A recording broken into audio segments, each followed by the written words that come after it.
Hi, my name is Elizabeth Foster and I'm the founder of Connect to Coach. And at Connect to Coach, we have a team of expert coaches that are highly qualified and they're pretty amazing at what they do. And today we are joined by one of our expert coaches and her name is Sarina Tomel. So welcome, Sarina. Hi, Elizabeth. Good to be here with you, connect with you this afternoon. Yeah, so lovely to talk with you. Thank you. So Sarina, tell us what you specialize in. What is your expertise in coaching? Yeah, so I'm an empowerment mindfulness coach, right? So I work with my clients and students, whether one-on-one, group coaching, and basically it's to help them lift their fears, their frustrations, their resistance, so they can expand their fierce, powerful, loving presence. And that's in their life, in the workplace, and in relationships all around. So, yeah.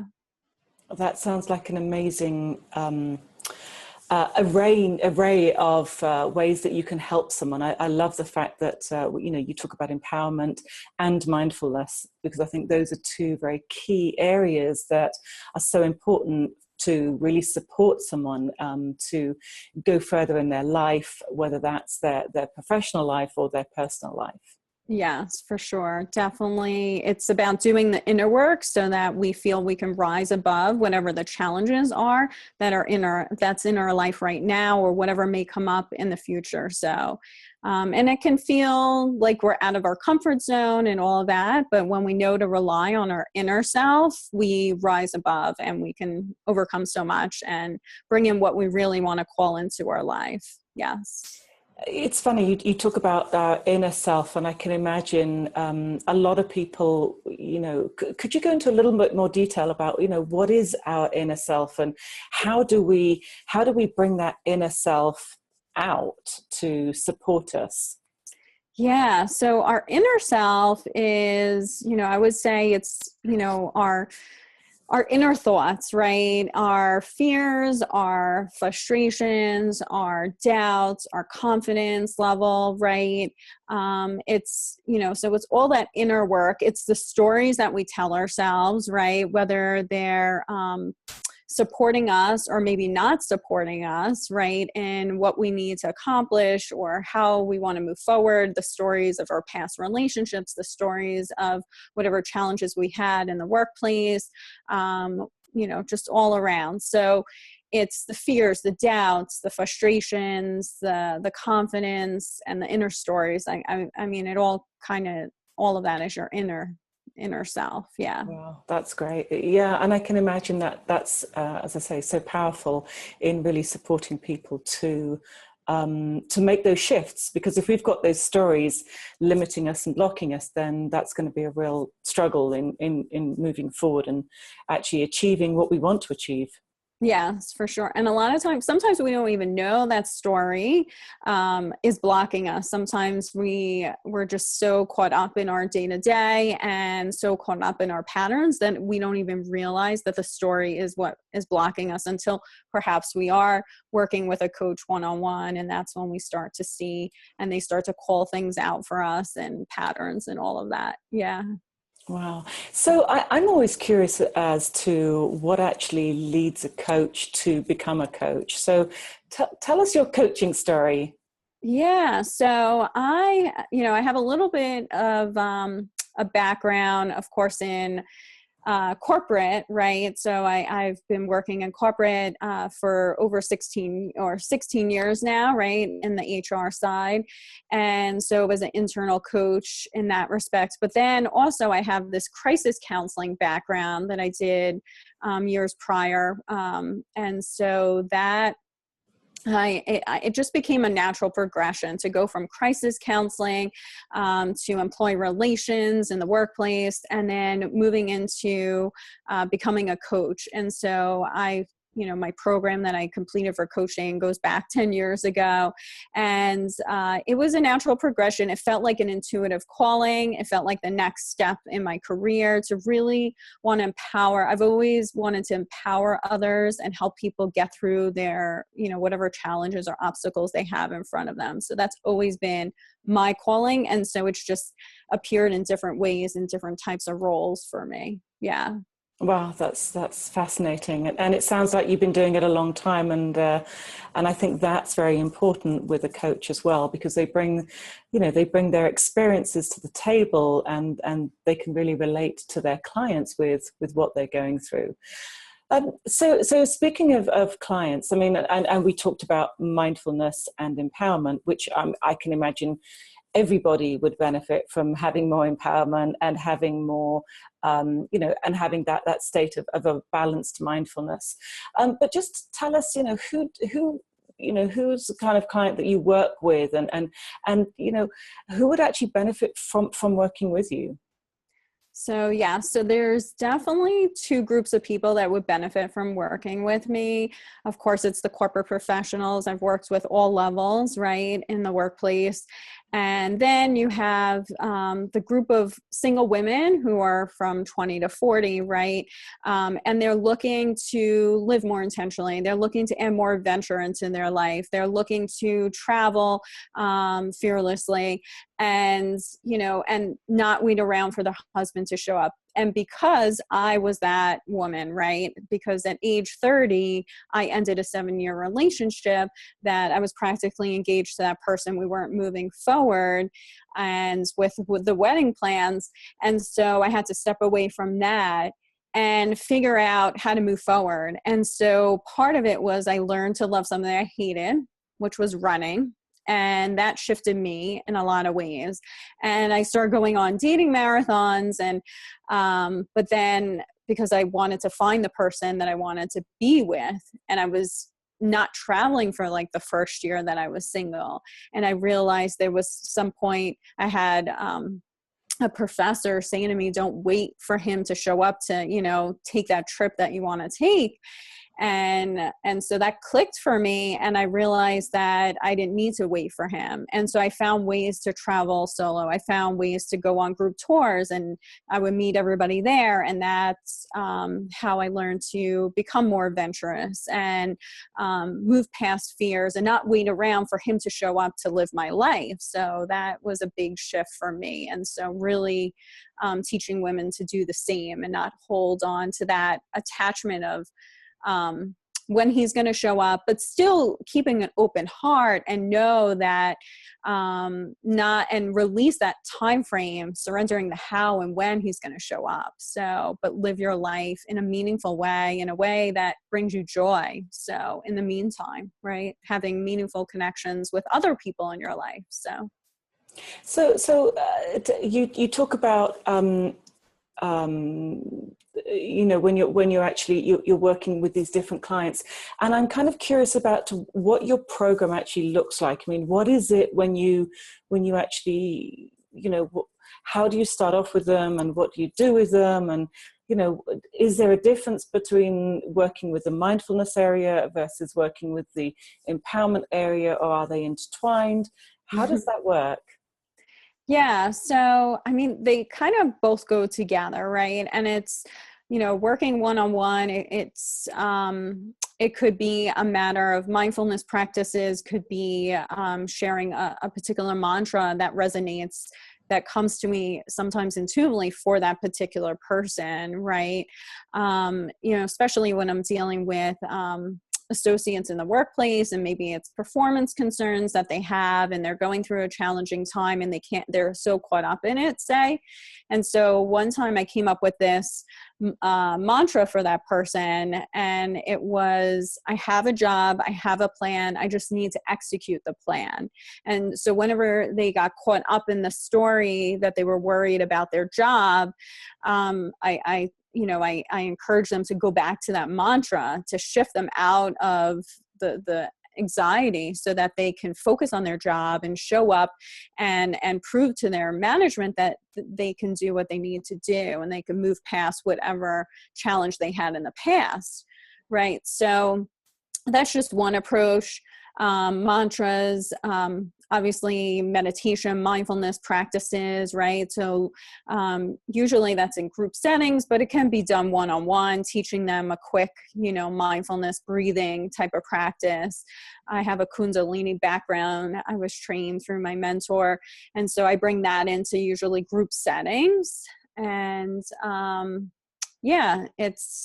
I've done an offsite work type of function too, so we could talk more about that as well. So it's going to vary on the person, but making it meaningful and practical and not overwhelming them, because that's the last thing we need to do is overwhelm people, right? Because we already have such complicated lives.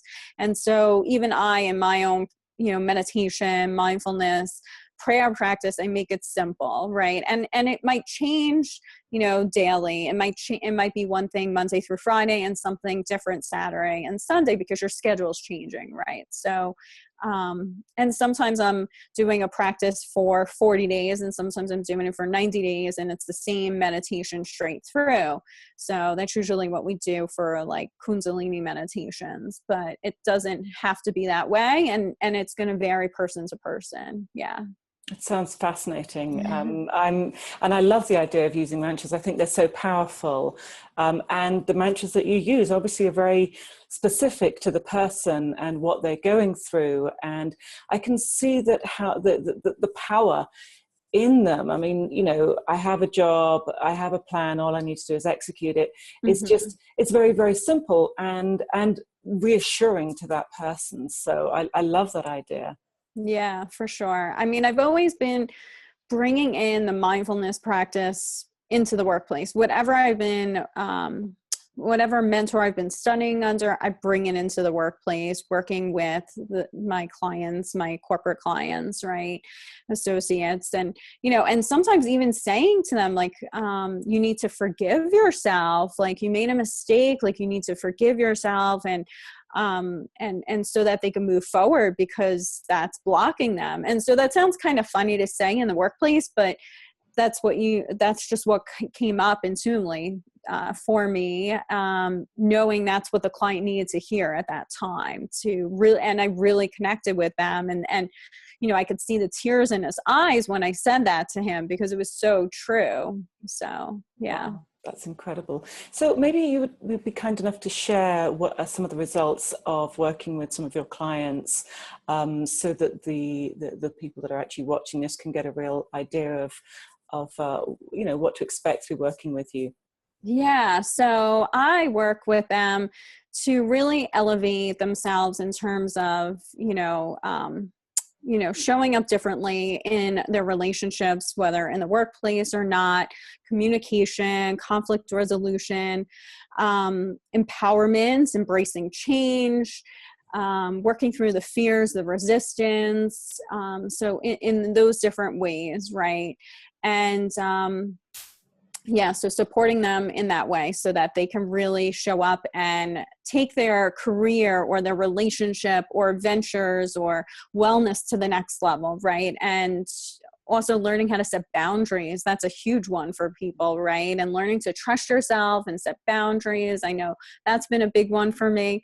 In all those different ways, supporting them and So do you also have any specific results that you could share with us, is there a specific client story that you could share with us, obviously without going into the client? Yeah, sure. Yeah. So there's a client that comes to mind I was working with, and he's a corporate client. And so he was having a challenge with his boss. His boss was giving him a hard time about his work approach and deliverables and all of that. And so what happened was he was really frustrated with his boss and really stressed out about the job. And so he came to me, and his boss was challenging him and questioning him on email and just really stressing him out. And so he was at the point where he wanted to quit, and he was at his edge. And so he wanted me to intervene. And I was like, all right, let's just talk about this and see. And so in talking to him, I got to see what kind of person he was. I could tell that he was very committed to his job and really, dedicated and trying to do the right thing, and just was struggling there was a miscommunication there, right? That's what it came down to. There was a miscommunication about expectations.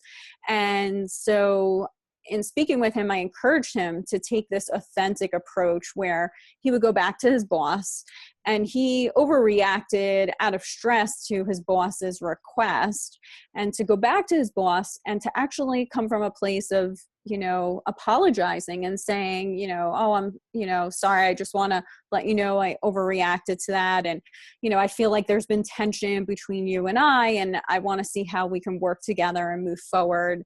I really, want to put this behind us and all of that. So he had that conversation, and he came back to me to let me know that the dynamic shifted between him and his boss, and he was surprised. And then his boss actually came to me because I was working with his boss on some other team, concerns that he had, and told me, oh, wow, I can't believe he came, he apologized, and everything's so different now. And so it was funny. And obviously I didn't say anything to the boss that he came to me and to work on this particular issue, but it got resolved in that way. And so a lot of times we think we want to change the other person, right? And how they're showing up.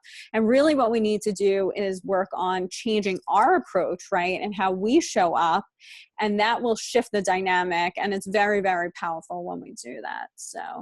Wow, that sounds great. And I can really imagine that both the boss and your client really benefited from the work. And I imagine, the whole team maybe as well really benefited from that work as well. So, I hear you talking about empowerment and mindfulness, and I can really feel that you're very passionate about that. But so what actually what's the joy that you get from the coaching that you do? Yeah. So seeing my clients make breakthroughs, whether it's in their thought patterns, whether it's in, the behaviors, how they're showing up. So having them move through the fears, move through the resistance, take risk, right? Learn how to set boundaries. So they just start showing up differently. So really witnessing that is how, having those breakthroughs and just, feeling like maybe their former self that they lost touch with, feel like they're making a comeback in their life. And so to witness that is really amazing. Yeah. Wow, that's great. That's great. So I'd like to know a little bit more about how you integrate the mindfulness, how you've actually used that in the workplace. Yeah. So I've had, a couple situations where I've actually brought mindfulness, meditation into the workplace, right? Where we actually did a mindfulness series, and it was a weekly kind of coaching group bringing in mindfulness practices, where I was actually teaching them specific meditations and mindfulness practices and coaching them on specific topics like embracing change, right? So we did that. It was a weekly series for about a month. And then another time, I really put myself out there. I had this vision of being up on stage and leading the whole organization through this mindfulness engagement, practice. And so it was an offsite work type of event. And so I was up on stage and I was leading them through a mindfulness engagement, cultural mindset shift. And the way I did this was through making it a Jones Beach concert sing-along or campfire sing-along type of situation, right? And so they had the words in front of them. I had selected the music ahead of time, the songs ahead of time. And so I was up there being their leader, and I told them I was the rock star leader, but they were the rock stars that day, and I had the microphone, and I was singing along at certain parts with them, and I'm not a singer, but I was up there showing them and modeling for them what we needed to do. And dancing and singing and guiding them and giving them mindfulness messages over the song, right, to help shift them, right, to where we needed to go. It was very, very powerful. It was even powerful for me being up there, witnessing them. Then I actually shared a story, a running story and principle that they could take away, because it was a workplace, whether in the workplace they can apply it or in their life.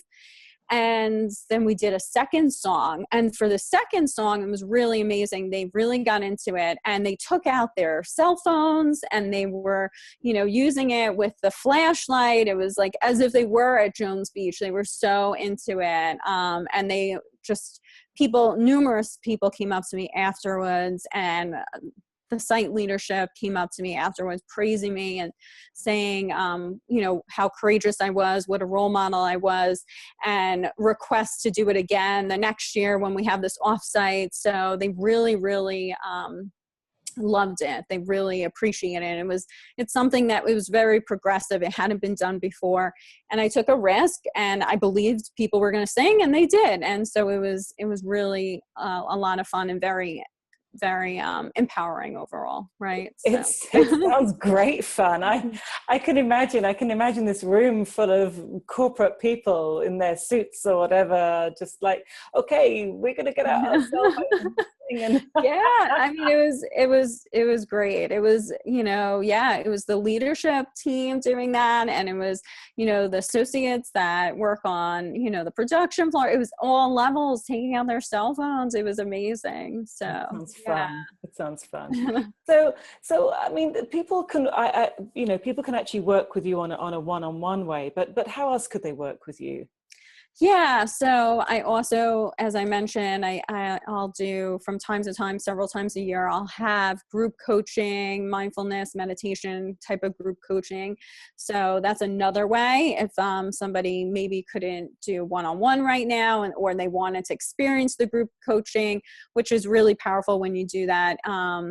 It just, the energy is magnified when you're meditating together, and you get to meet other similar people too.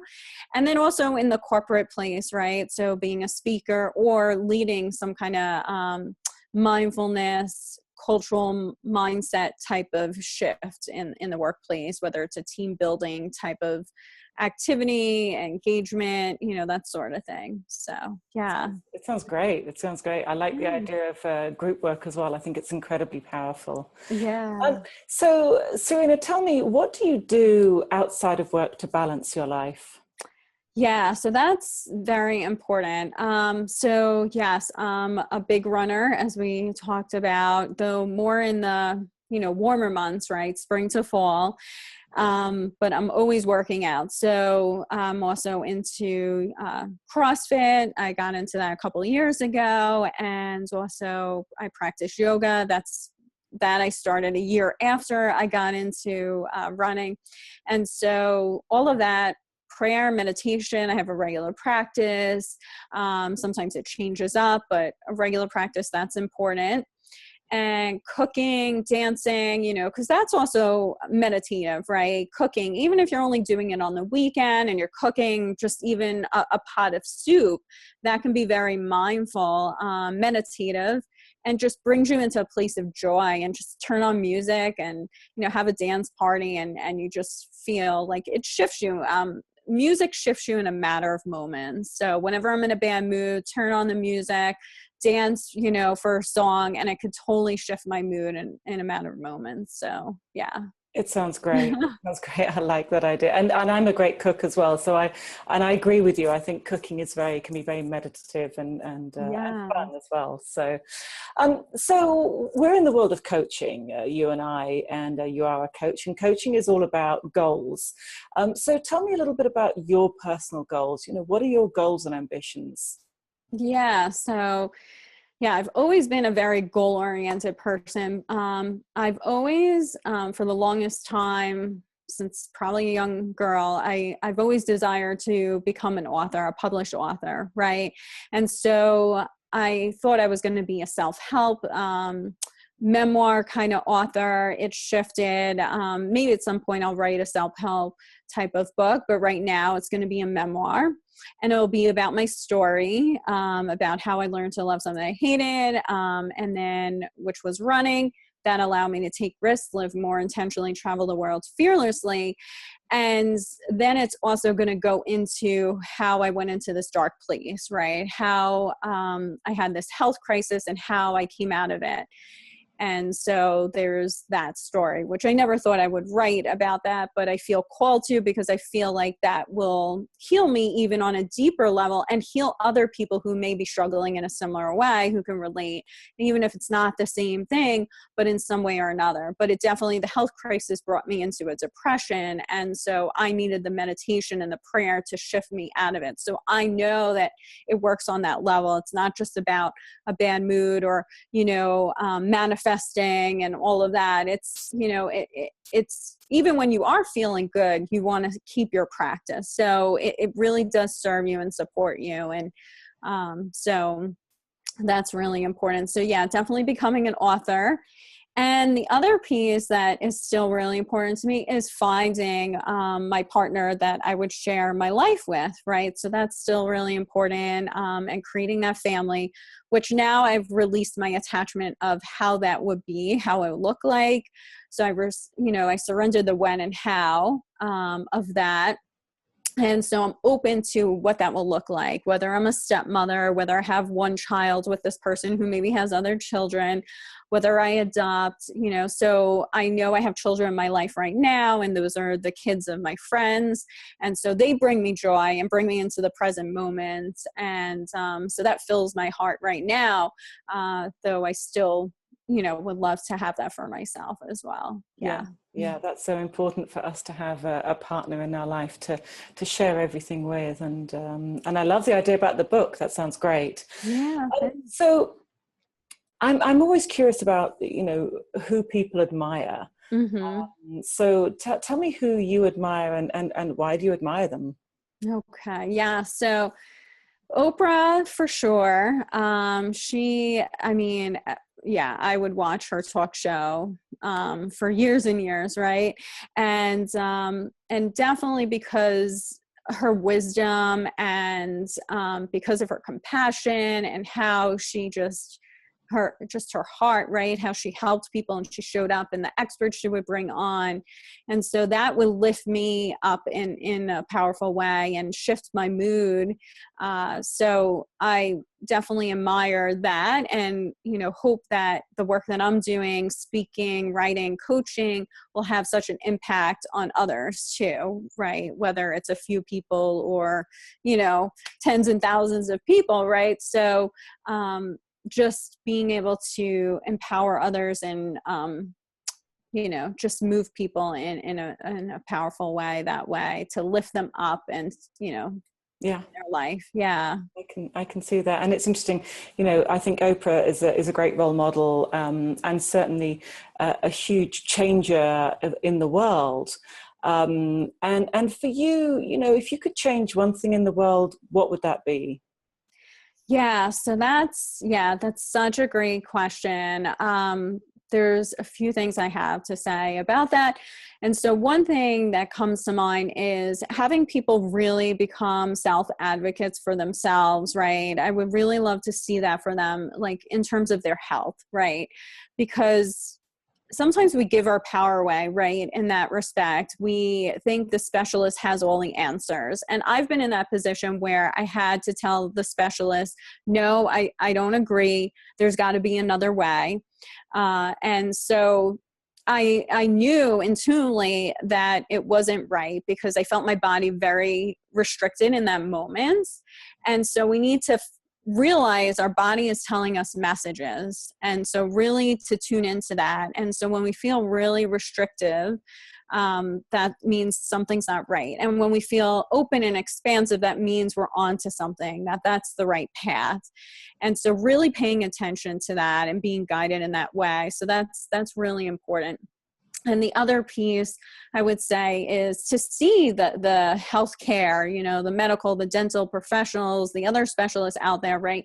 To really take a holistic approach, right? And to, involve other professionals that are needed in terms of someone's path in treatments and wellness, right? And to sometimes they're just so focused on fixing whatever the issue is and the symptoms that they're forgetting that there might be challenges along the way in terms of the healing process that might come up for that patient, that client.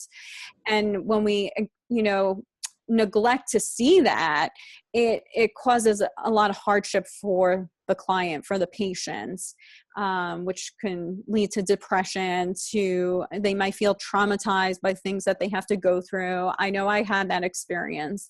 And so I feel very called to speak to that, and even see myself speaking at conferences regarding that, because it's so necessary. It really is. It really is. Yeah. Wow. Yeah, absolutely. I totally hear you on that.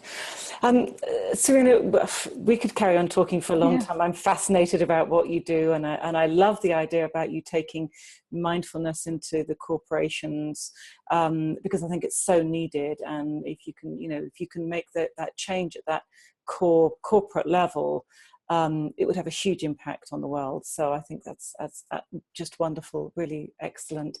I would really recommend anybody that is looking to just make some deep core changes in themselves, whether that's work related or personal related, to reach out and connect with you, because I really see that by working in a way that empowers that person or those people, actually has huge impacts, not only on their own lives, but also on the lives of others as well. So I'd recommend anybody wanting to do that to reach out and get in touch. And also for the mindfulness, I think that is so key in just our own personal sanity even. And just to have that balance in our life and that peace of mind is incredibly important as well. So I'd recommend anybody that is looking for more peace inside to reach out and connect with you. Sarina, thank you so much for joining us today. I've really enjoyed getting to know you a little more and to find out more about what you do. And let's looking forward to working with you together. Thank you, Elizabeth. Thanks for your time. Thanks for connecting today. Thank you. Bye-bye.